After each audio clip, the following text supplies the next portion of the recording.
বিশ্ব নবী আমার জানায়, এ বিবি আয়েশা শুনে রাখো, কিয়ামতের ময়দানে হাসরের মাঠে আমার উম্মত উম্মতিরা সবাই যখন নফসি নফসি নফসি নফসি করতে থাকবে, আর সবাই হাসরবাসী দৌড়ে দৌড়ে নবী আদম আলাইহিস সালামের কাছে চলে যাবে। বিবি আয়েশা, হাসরবাসী যখন আদম নবীর কাছে গিয়ে বলতে লাগবে, এ নবী আদম, এ নবী আদম, আমার আল্লাহ পাক তোমাকে প্রথম তৈরি করে জান্নাতের ভিতরে রেখেছিল। এ নবী আদম, আজকে হাসরের ময়দানে দুনিয়াতে আমরা আদম সন্তান বলে দাবি করতাম, আপনি আদি পিতা, আজকে আল্লাহর কাছে সুপারিশ করুন। সূর্যের তাপ আর সহ্য করতে পারি না, আর সহ্য করতে পারি না, এত গরম, এত গরম, মাটিগুলো তামা লাল হয়ে গিয়েছে, পা রাখতে পারি না, মাথাগুলো ঘেনু টকবক টকবক করে পড়ে। এ নবী আদম, চলে যাও, চলে যাও, আল্লাহর কাছে গিয়ে আমাদের জন্য সুপারিশই করো। আল্লাহর নবী আদম আলাইহিস সালাম বলবেন, এ হাসরবাসীরা, পারবো না, পারবো না, পারবো না, আমি নিজেও নফসি নফসি নফসি নফসি নফসি করছি, তোমাদের মতো নফসি নফসি আমারও ভিতরে। কারণ আমার আল্লাহ বলেছিল, আলা তাকরাবা হাদিহিস শাজার ফাতাকুনা মিনাজ জালিমিন। আমি আল্লাহর কাছে এই হুকুমটা লঙ্ঘন করেছিলাম, আমি আল্লাহর কাছে বলতে পারবো না। আরো অনেক হুকুম আমি লঙ্ঘন করেছিলাম, আল্লাহর কাছে বলতে পারবো না। তোমরা যাও ইব্রাহিমের কাছে। ইব্রাহিম বলবেন, না না না, পারবো না, পারবো না, পারবো না। অমনি সময় পাঠিয়ে দেওয়া হবে ঈসার কাছে। ঈসা বলবেন, না, পারবো না, পারবো না। সমস্ত নবী রাসূলগণ পারবে না বলে জানিয়ে দেবে, একবার শেষ বেলাতে জানিয়ে দেবে। তোমরা সবাই মিলে চলে যাও আখেরি পয়গম্বর মুহাম্মাদুর রাসূলুল্লাহর কাছে। আল্লাহর নবী সাহাবারা বর্ণনা করেন, বিশ্ব নবী আমার জানায়, আল্লাহর নবীর কাছে যখন হাসরবাসীরা পৌঁছাবে, হাসরবাসী গিয়ে শুনতে পাবে আমার নবী, ইয়া রাব্বি হাবলি উম্মতি উম্মতি উম্মতি উম্মতি বলে কাঁদবে। হাদিস শরীফের মধ্যে পাওয়া যায়, আল্লাহ নবীর বিবি আম্মা জান আয়েশা সিদ্দিকা বর্ণনা করেন, আমার নবী জানিয়েছে, হাসরবাসীদের উম্মত উম্মতিদের নেকির দিকে যখন নেকিগুলো রাসূলুল্লাহ দিয়ে দেবেন, তখনও পর্যন্ত দেখতে পাওয়া যাবে হাসরবাসীদের ওই সমস্ত উম্মত উম্মতিদের নেকির পাল্লাটা আমার নবীর নেকি পাওয়ার পরেও হালকা হয়ে উপরে উঠে যাবে।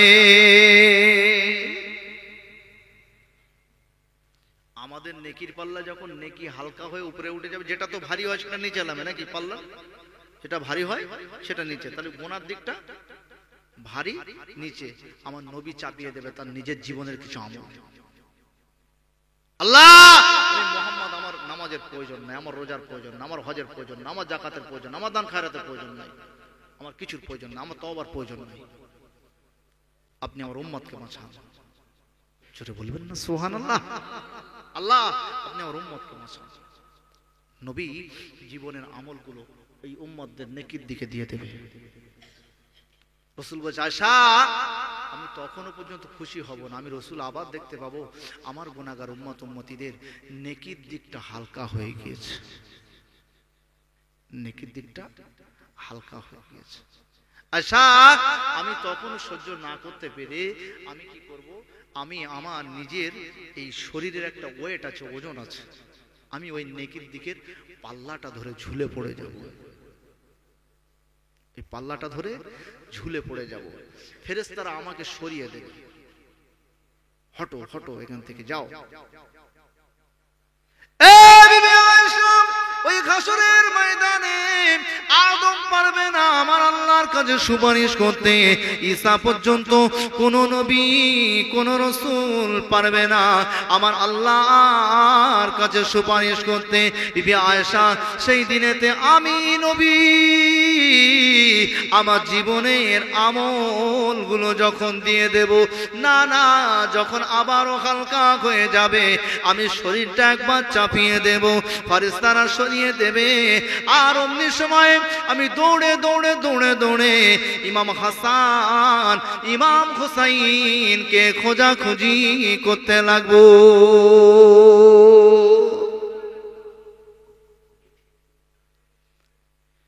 এ বিবি আয়েশা শুনে রাখো, আমি যখন ইমাম হাসান ইমাম হুসাইন আমার দু নানু ভাইকে খুঁজে পাবো, আমার দাদু ভাই নানু ভাইকে যখন খুঁজে পাবো, তখন পর্যন্ত ইমাম হুসাইনের গা দিয়ে টাটকা কারবালার খুন ঝরতে থাকবে।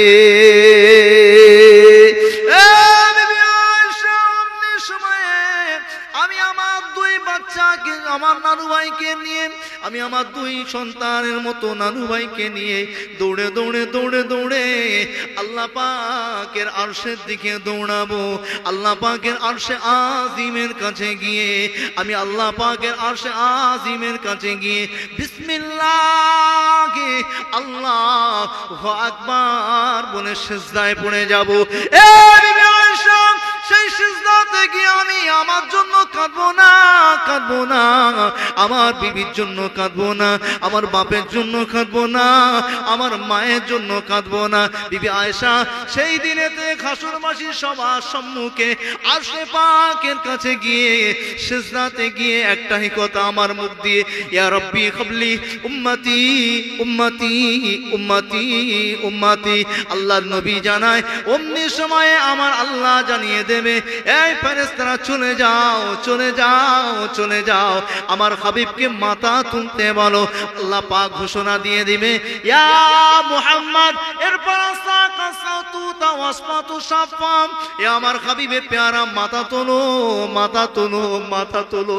এ আমার হাবিব তোমার চোখের পানিটা আমি আল্লাহ সহ্য করতে পারি না। আর একটু মন খুলে বলুন সুবহানাল্লাহ। সেই দিনেতে আমি আবারও মাথা তুলবো। আমার আল্লাহ যখন মাথা তোলার কথা বলবে, মাথা তুলে আমি ওই ইমাম হাসান হুসাইনকে সঙ্গে নিয়ে দৌড়ে দৌড়ে মিজানের কাঁটার কাছে পৌঁছে যাব। আমি আমার উম্মাত উম্মাতিদের জন্য কান্নাকাটি করব। আবারও গিয়ে দাড়ি পাল্লার পাল্লার দড়িটা ধরে ঝুলে যাব, ফেরেশতারা সরিয়ে দিতে যাবে।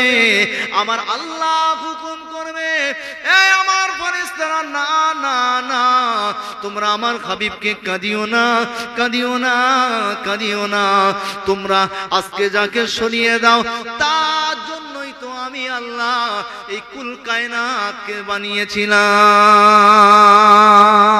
খবরদার জানো তুমি, তোমরা তাকে কাঁদিও না। আল্লাহ নবী বিবি আম্মা জান আয়েশা সিদ্দিকা আবু বকরের বেটির চোখ দিয়ে top top top top top top top top করে পানি পড়ে। ইয়া রাসূলুল্লাহ ইয়া হাবিবাল্লাহ হুজুর, ওই হাসরের দিনে আপনি তো আমাদের জন্য কাঁদবেন না বললেন, হুজুর আপনার পিতার জন্য কাঁদবেন না বললেন, হুজুর আপনার মায়ের জন্য কাঁদবেন না বললেন, হুজুর আপনার উম্মত উম্মতিদের নিয়ে ব্যস্ত থাকবেন। আমি আয়েশা কি ওই দিনেতে আপনাকে খুঁজে পাবো?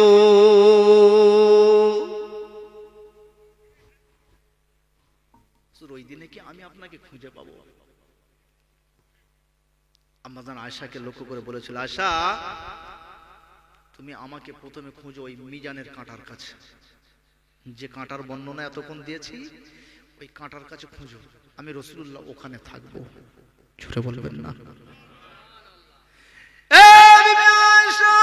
ওখানে যদি তুমি খুঁজে না পাও, আমি রাসূলুল্লাহ জানিয়ে দিই, ওখানে যদি খুঁজে না পাও চলে যাবে হাউজে কাউসারের কাছে চলে যাবে। এ বিবি আয়েশা, আমার উম্মতিনা পানি পানি পানি পানি করে কাতরাবে। আমি রাসূলুল্লাহ আমার দিওয়ানা উম্মতি, আমার প্রেমিক উম্মতি দিগকে নিজে হাতে হাউজে কাউসারের পানি পান করাবো। আর একটু মন খুলে বলুন সুবহানাল্লাহ।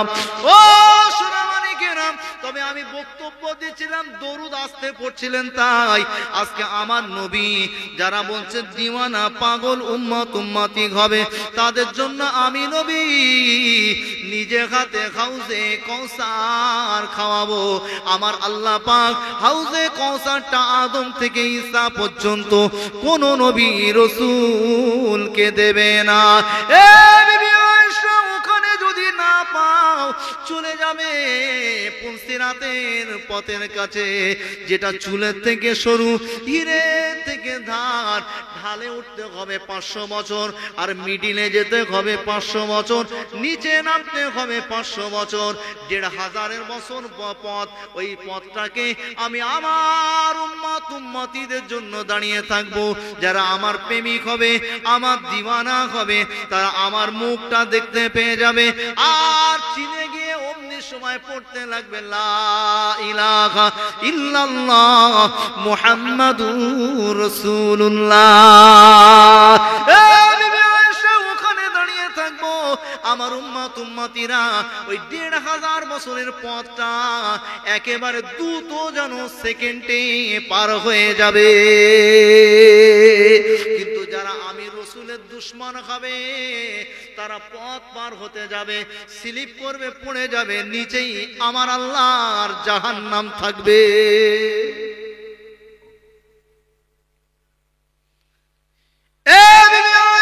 শুনে রাখো, আমাকে ওখানেও যদি না পাও চলে যাবে জাহান্নামের দরওয়াজার কাছে চলে যাবে। ইয়া রাসূলুল্লাহ, ইয়া হাবিবাল্লাহ, হুজুর আপনি জাহান্নামের কাছে কেন যাবেন? আপনি জাহান্নামের কাছে কেন যাবেন?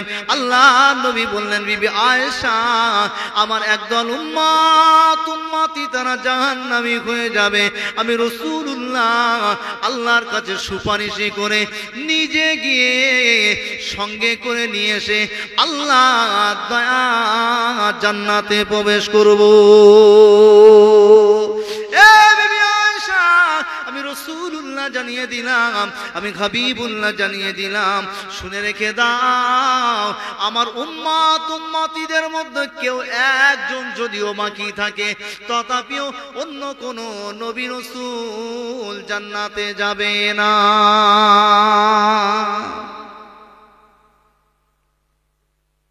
অন্য কোন নবী রাসূলদেরকে যাওয়া নিষেধ। আমার নবী যাবেন, নবীর সমস্ত উম্মতি যারা জাহান্নামে থাকবে, জাহান্নাম থেকে মুক্তি পেয়ে যাবে। যারা একদিনের জন্য আমার নবীকে মহব্বত করেছে, তারা মুক্তি পাবেই। জাহান্নামে পড়ার পরে হাজার হাজার হাজার হাজার বছর পড়ার পরে মুক্তি পেয়ে গেল, তারাও জান্নাতে যাবে। আর যতক্ষণ একজন বাকি থাকবে, আমার রাসূল বলছে, ততক্ষণ পর্যন্ত অন্য কোন নবী রাসূলরাও যেতে পারবে না। আরেকবার বলবেন না সুবহানাল্লাহ? এবার দোষে আল্লাহুম্মা সাল্লি আলা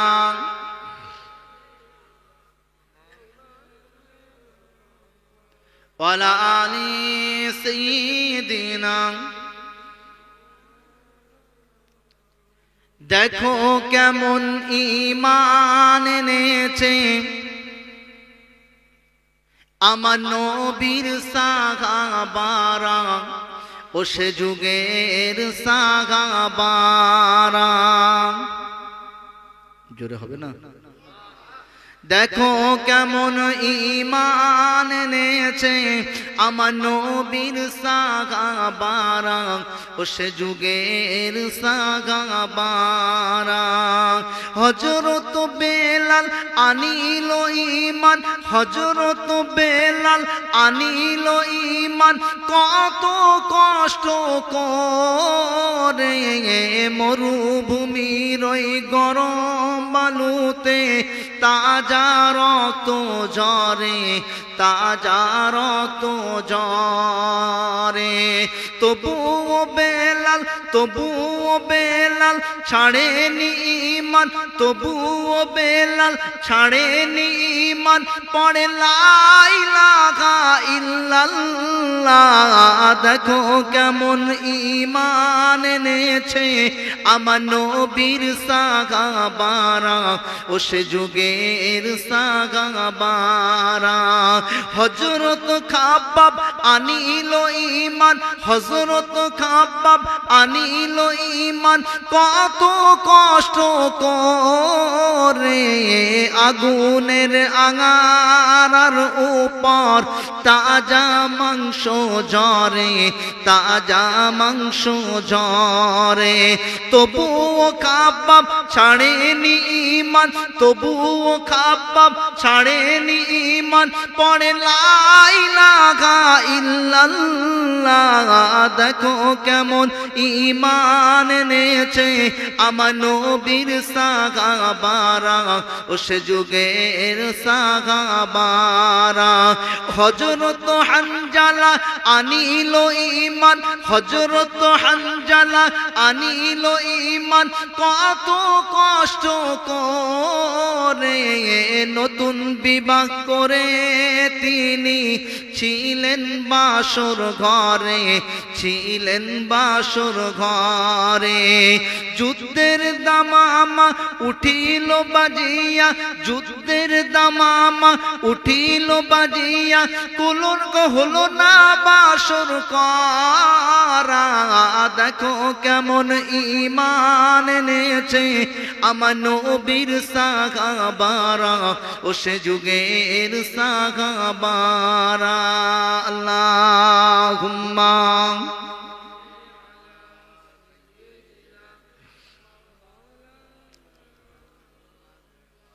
ওয়ালা আলি সাইয়্যিদিনা। প্রিয় হাজির, আমার বক্তব্য প্রায় শেষের দিকে, তো এইবারে কিছু কথা আপনাদের জানিয়ে যায়। আমি কিন্তু এখনো নামাজ পড়ার কথা বলেছি আপনাদের, রোজা করার কথা বলেছি নাকি, হজ করার কথা, যাকাত দেওয়ার কথা বলেছি? বলিনি, আর বলবো না। নামাজ পড়তে আমি একবারও বলবো না, রোজা করতে বলবো না, কারণ আমার আল্লাহ স্বয়ং যিনি সৃষ্টিকর্তা রব, তিনি কোরআনের মধ্যে এতবার বলেছেন নামাজ নামাজ নামাজ। নামাজের কথা ক জায়গায় উল্লেখ, ক জায়গায়? কেউ একজন বলতে চাচ্ছে, কেউ একজন বলতে চায় না, বলে হুজুর যা বলবে তুমি বলো। 82 মুরব্বী বলছেন 82, তো 82 বার আমার আল্লাহ বলেছে। কে বলেছে? স্বয়ং রব।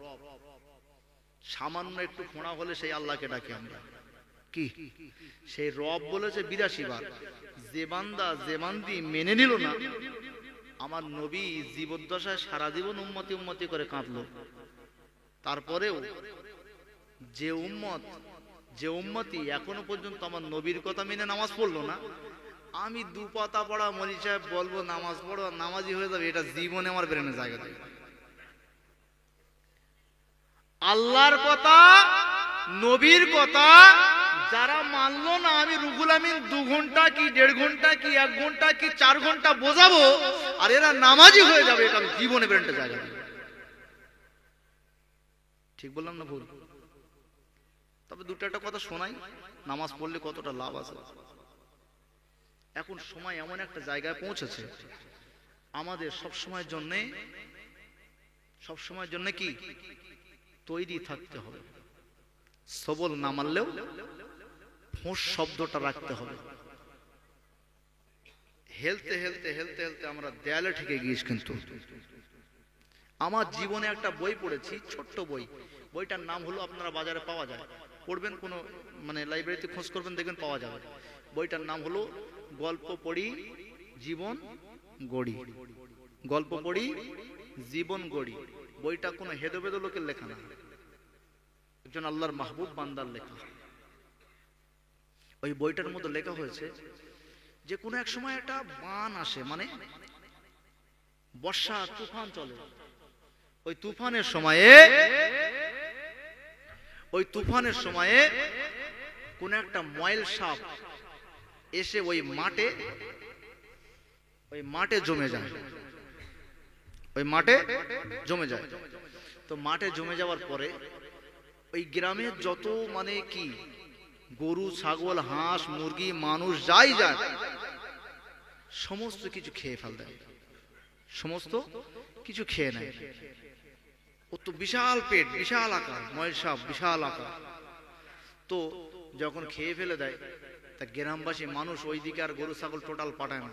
গ্রামের লোক চুক্তি করলো যে ওখানে যারাই যায় ফিরে আসে নিশ্চয়ই কোনো কারণ। তা কোনো কৌশলরা জানতে পেরেছে ওখানে একটা বিশাল আকৃতির সাপ আছে, যার জন্য গরু ছাগল একটাও আর ফেরে না। ওই পথ দিয়ে কোন একদিন আল্লাহর ওই মাহবুব বান্দা যাচ্ছিলেন, যেতে গ্রামবাসীরা বলছে হুজুর এই এলাকার মানুষ যদি আমাকে একবার দেখার পরে, এখন তো মৌলভী সাহেবদের চেনার অসুবিধা নেই, ইউটিউবে খুঁজে পাওয়া যায়, যদি একটা বিপদের সম্মুখীন হতে যাই মানুষ মানা করবে না যে হুজুর ওখানে যাবেন না। তা ওই এলাকার মানুষ ওনাকে চিনতেন, বলছে হুজুর আপনি এদিক দিয়ে যাবেন না, ধরুন আপনার এখান থেকে মাঠ পার হয়ে রাজারহাট যাবে, মাঠ দিয়ে রাজারহাট যাবে, একটু কি মাঠের কাছে যাবে, মাঠ পার হয়ে